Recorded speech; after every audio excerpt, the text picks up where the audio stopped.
సమాధానాలు ఇవ్వాల్సిందిగా మీ ద్వారా కోరుతున్నా. ఇది క్వశ్చన్ అవర్ అండి, క్వశ్చన్ అవర్ ఇది, ఉపన్యాసాలు కాదు, సూచన చేయండి. 22 minutes క్వశ్చన్కి 22 minutes అంటే ఎట్లా రన్ చేస్తాం హౌస్? చంద్రబాబు గారు ఓన్లీ సూచనలు ఇవ్వండి అధ్యక్ష. సూచనలు చాలా అద్భుతంగా మాట్లాడుతుంది గౌరవ మంత్రివర్యులు ఉప ముఖ్యమంత్రి గారు. సహజంగానే ప్రకృతి ప్రేమికులు వారు ఈ పొల్యూషన్ కంట్రోల్స్ చేసేటువంటి దానిలో ఆయన ఎలాబరేట్ ఆన్సర్ కూడా డెఫినెట్గా విశాఖపట్నం కాలుష్య బారి నుంచి రక్షించబడుతుంది అనేటువంటి నమ్మకం కలిగింది అధ్యక్ష.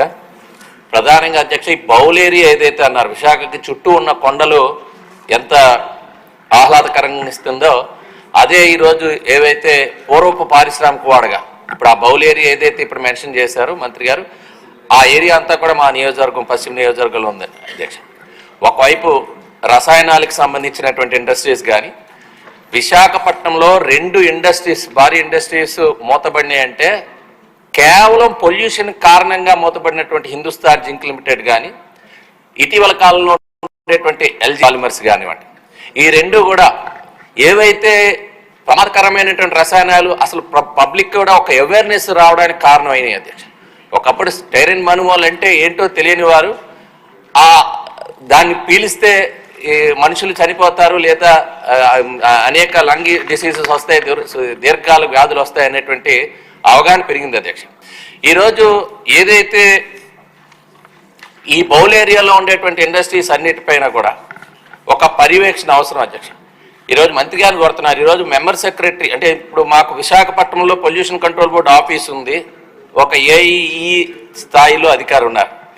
పబ్లిక్ సెక్టార్ కంపెనీస్లో వీటిని మానిటర్ చేయడానికి కానీ నియంత్రణ చేయడానికి కానీ వీరికి అసలు కనీసం వాళ్ళు లోపలికి వెళ్ళి ఆ ఉన్నత స్థాయి అధికారులతో మాట్లాడే అవకాశం కూడా లేనప్పుడు ఏ రకంగా అది కంట్రోల్ అవుతుంది అనేటువంటిది ఒకటే శ్రద్ధ వహించాలి. మీరు అనేక దేశాలు తిరిగారు, ఒక పోర్ట్ సిటీస్ అన్నీ కూడా చూశారు అధ్యక్ష. మీరు కూడా అనేక దేశాలు తిరిగారు. ఎక్కడైనా సరే ఉండేటువంటి ఈ మెటీరియల్ ఇప్పుడే వంశీ గారు చెప్పినట్టు ఆ మెటీరియల్ ఓపెన్గా కనబడుతుంది. మీరు ఫ్లైట్లో చూస్తే ఎక్కడికక్కడ అమోనియా కానీ సల్ఫర్ కానీ లేకపోతే కోల్ కానీ మనకు కనబడుతుంది. గతంలో మీరే మంత్రిగా ఉన్నారు, చంద్రబాబు నాయుడు గారు విశాఖపట్నం వచ్చిన వెంటనే ఈ పోర్ట్లో ఉండేటువంటిది కన్వేయర్ సిస్టమ్ ఏదైతే ఈరోజు మెటీరియల్ వెళ్తుందో దాన్ని కవర్ చేసే విధానాన్ని పెట్టాలని చాలా ఒత్తిడి తేవడం, దానిపైన ఆ ఫలితాలు వచ్చాయి. తర్వాత స్ప్రింక్లర్స్ పెట్టి అవి కూడా లేకుండా చేయడానికి ప్రయత్నం చేశారు. అయితే కొంత కంట్రోల్ అయింది కానీ ఇప్పటికీ ఇంకా పూర్తి స్థాయిలో, ఎందుకంటే ఎక్కడైతే పోర్ట్ సిటీస్ ఉంటాయో ఎక్కడైతే ఇండస్ట్రీస్ ఉంటాయో అక్కడ పొల్యూషన్ ఉండటం అనేటువంటిది కానీ దాని పొల్యూషన్ మెజర్ చేసేటువంటి ఎక్విప్మెంట్, ఆ ఎక్విప్మెంట్స్ని ఎక్కడికక్కడ పెట్టాల్సిన అవసరం ఉందా అధ్యక్ష? ఇప్పుడు మంత్రి గారి సమాధానంలో జీవీఎంసీకి 15th ఫైనాన్స్ నుంచి 129 కోట్లు కేవలం పొల్యూషన్ కంట్రోల్ చేయడానికి మరి కేటాయించారు. దాంట్లో నిధులు కూడా కొంత వెచ్చించారు. దేనికి వెచ్చించారు? ఈ 5 ఏళ్లలో దీన్ని మానిటర్ చేసేటువంటి మెకానిజం లేదు. ఈరోజు ఎల్జీ పాలిమర్స్ ఇన్సిడెంట్ అయిన తర్వాత మీరు అందరూ కూడా ఆలోచన చేయాల్సింది, అక్కడ సాయిల్ పూర్తిగా నాశనం అయింది. ఇప్పుడు కేవలం మనం ఎయిర్ పొల్యూషన్ గురించి మాట్లాడుతున్నాం. ఈరోజు ఉండేటువంటి సాయిల్ టెస్టింగ్ మెకానిజం ఏముంది? ఆ గ్రౌండ్ లెవెల్ వాటర్ పొల్యూట్ అయినాక ఆ గ్రౌండ్ లెవెల్ వాటర్ పొల్యూట్ అయిన వాటర్ని మనము వాడొచ్చా వాడకూడదు అనేటువంటిది ఒక సర్టిఫైడ్ మెకానిజం అనేటువంటిది తీసుకురావాలి. ఈరోజు మీకు ఒక బాధాకరమైనటువంటి విషయం, ఒక 4-5 years బ్యాక్ ఇది డిఫెన్స్ హెడ్ క్వార్టర్స్ అధ్యక్ష, విశాఖపట్నంలో eastern naval command defence head quarters, వాళ్ళకి ఉండేటువంటి అకామిడేషన్ అంతా కూడా ఒక క్లోజ్డ్ మానిటరింగ్ వ్యవస్థలో చక్కటి పర్యావరణంలో వాళ్ళు ఉంటారు.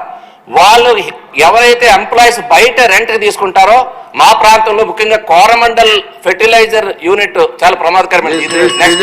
నెక్స్ట్ జాబితాలో వెళ్లాల్సినటువంటి ఇండస్ట్రీ అవుతుంది అధ్యక్ష. ఇది ఇంపార్టెంట్ పాయింట్. మీరు ఒకసారి ఈ ఇండస్ట్రీ చుట్టుపక్కల ఉండేటువంటి శ్రీహరిపురం ప్రాంతంలో ఎవరైనా నివాసం ఉంటే డిఫెన్స్ అడ్మినిస్ట్రేషన్ ఒక సర్క్యులర్ ఇచ్చింది అధ్యక్ష. మీరు బయట నివసిస్తే అక్కడ గ్రౌండ్ లెవెల్ వాటర్ పొల్యూట్ అయింది కాబట్టి మీకు హెచ్ఆర్ఏ ఉండదు, మీరు డెఫినెట్గా క్వార్టర్స్లో ఉండాలని సర్క్యులర్ ఇచ్చారంటే ఎంత ప్రమాదకర స్థాయిలో ఈరోజు అక్కడ ఉన్నటువంటి ల్యాండ్ పొల్యూట్ అయింది, ఎయిర్ పొల్యూట్ అయింది, ఈరోజు గ్రౌండ్ లెవెల్ వాటర్ కూడా పొల్యూట్ అయినటువంటి పరిస్థితిలో ఉంది. కాబట్టి ఈరోజు హిందుస్థాన్ జింక్ సంబంధించి కానీ ఎల్జీ పాలిమర్స్ సంబంధించి కానీ ఏవైతే ఈ పొల్యూటివ్ ఇష్యూస్ ఉన్నాయో దాన్ని పర్మనెంట్ గా రిజాల్వ్ చేసే విధంగా పొల్యూషన్ కంట్రోల్ బోర్డుకి సంబంధించినటువంటి మెంబర్ సెక్రటరీస్ ని విశాఖపట్నంలో బ్రహ్మాండమైన భవనం ఉంది, హైదరాబాద్ మీ విజయవాడలో కూడా లేనటువంటి భవనం ఉంది.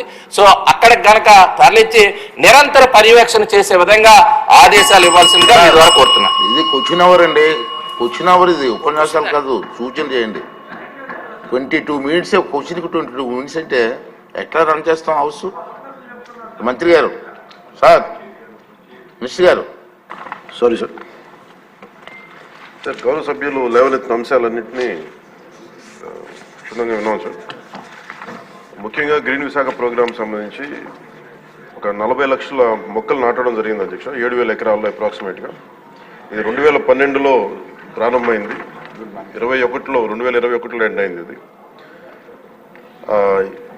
ఇది అన్ని industrial establishment, HPCL steel plant, Coromandel port trust, NTPC, Gangavaram port, వీళ్ళందరూ భాగస్వామ్యులు అధ్యక్ష దీంట్లో. అలాగే ఇందాక గౌరవ సభ్యులు లేవనెత్తింది pollution zonal office is existing అధ్యక్ష. అది దానికి జాయింట్ చీఫ్ ఇంజనీర్ వర్క్ చేస్తున్నారు అలాంగ్ విత్ రీజనల్ ఆఫీస్. కానీ ఒక్క అంశం ఆయన లేవనెత్తిన అంశంలో ఒకటి రెగ్యులర్గా నేను కూడా వింటా ఉన్నాను. ఎవరైనా సరే ఇక్కడ కాలుష్యం ఉంది అని చెప్పి పొల్యూషన్ కంట్రోల్ బోర్డు స్థానిక ఆఫీసులకు వెళ్ళడానికి అంత ఈజీగా లేదు, అంత ఇబ్బందిగా ఉందన్నారు. ఖచ్చితంగా అది మా దృష్టిలో ఉంది అధ్యక్ష.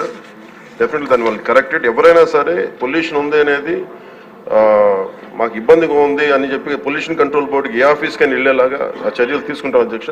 ఇది ఆల్రెడీ ఇనిషియేట్ చేసాం, ఇది కొంత ఇనిషియేషన్ కూడా జరిగింది అధ్యక్ష. అది అలాగే జల కాలుష్యం, వాయు కాలుష్యంతో పాటు జల కాలుష్యం, భూ కాలుష్యం ఇవన్నీ కూడా పరిగణలోకి తీసుకుని పనిచేస్తున్నాం అధ్యక్ష. ఈరోజు క్వశ్చన్ అవర్ కాబట్టి అన్ని అంశాలకి నేను సమాధానం కొంచెం క్షుణ్ణంగా మేము ఒక అవగాహన చేసుకొని ఇంకొంచెం దీని మీద ఒక కార్యాచరణ రూపొందించి సదరు గౌరవ సభ్యులకి మీ దృష్టిలో పెడతానండి.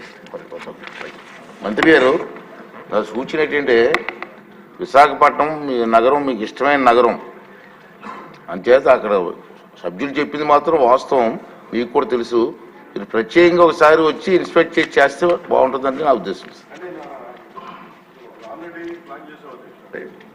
కాకపోతే మనకి ఏముందంటే ఒకసారి అన్ని సంపూర్ణంగా అవగాహన చేసుకొని ఒకసారి, ఎందుకంటే భౌతిక ఒకసారి వెళ్ళి ఇవన్నీ అనుబంధంలో ఉన్న డీటెయిల్గా ఉన్నాయి సార్, ఎనెక్చర్లో డీటెయిల్గా ఉన్నాయి, ఒకసారి చూడండి. అలా కాకుండా నేను సభాముఖంగా ఈరోజు మాటిస్తున్నాను అధ్యక్ష, నేను ప్రత్యేకించి దీని భౌతిక పర్యవేక్షణతో పాటు అన్ని చేస్తాను ఖచ్చితంగా. ఎందుకంటే మన తీర ప్రాంతాలని, ముఖ్యంగా మన విశాఖ నగరాన్ని కాలుష్యం నుంచి కాపాడాలని నిరంతరం తపన పడే వ్యక్తులు నేను ఒకరిని. ఇది ఖచ్చితంగా ముందుకు తీసుకెళ్తాను అధ్యక్ష. ప్రజలకు క్షేమకరంగా ఉండేలాగా ఇది వాయు కాలుష్యం నుంచి, జల కాలుష్యం నుంచి ప్రజలు రక్షించేలాగా చర్యలు తీసుకుంటాం అధ్యక్ష. అది భౌతికంగా అది నేనే ప్రత్యేకించి సంబంధిత అధికారులతో ముందుకు తీసుకెళ్తాను అధ్యక్ష. Thank you.